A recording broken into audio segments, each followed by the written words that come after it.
ठंडी रात थी, घना कोहरा पूरे जंगल को निगल चुका था। एक पुराना जर्जर हवेलीनुमा घर सुनसान रास्ते के किनारे खड़ा था। टूटी खिड़कियां, झूलता हुआ दरवाजा और भीतर से आती हल्की पीली रोशनी, जैसे कोई अब भी वहां रहता हो।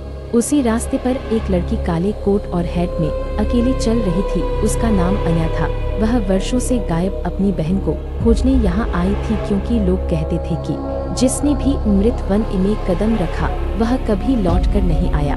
जैसे ही वह हवेली के पास पहुंची, आसमान में एक विशाल चमगादड़ मंडराया। उसकी आंखें लाल थी और उसके पंख हवा को चीरते हुए भयानक आवाज करते थे। अनया एक पल को ठिठकी, लेकिन आगे बढ़ती रही। अचानक पेड़ों के बीच से एक अजीब सरसराहट हुई। पेड़ों की जड़ें खुद ब खुद हिलने लगी और उनके बीच से इंसानी खोपड़ियां बाहर झांकने लगी। कुछ मुस्कुरा रही थी, कुछ चीख रही थी और कुछ ऐसे लग रही थी जैसे मदद मांग रही हो। अनया का दिल तेज धड़कने लगा, लेकिन उसे अभी सबसे बड़ा डर देखना बाकी था।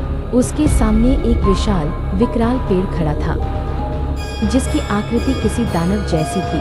उसकी शाखाएं उलझे बालों की तरह थी और उसकी जड़ें सैकड़ों खोपड़ियों को अपनी पकड़ में लिए थीं। सबसे ऊपर एक विशाल खोपड़ी का चेहरा उभरा, जिसकी आंखें आग की तरह दहक रही थी और उसका मुंह इतना बड़ा था कि मानो किसी को पूरा निगल सकता हो। पेड़ ने धीरे धीरे अपनी लकड़ी जैसी गर्दन उठाई और भयानक गर्जना की। तुम्हारी बहन यही है।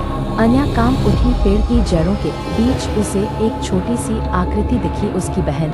लेकिन अब वह भी उन्हीं खोपड़ियों का हिस्सा बन चुकी थी। उसकी आंखें खाली, चेहरा स्थिर, शरीर पेड़ की जड़ों में फंसा हुआ।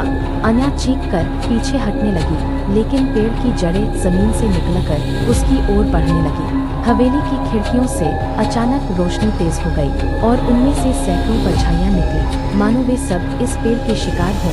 परछाइयां अनया को चेतावनी दे रही थी, भागो इससे पहले कि यह तुम्हारा भी नाम ले ले। अनया पीछे मुड़ी और जितना तेज भाग सकती थी भागने लगी। जड़ें उसके पैरों को पकड़ने की कोशिश करती।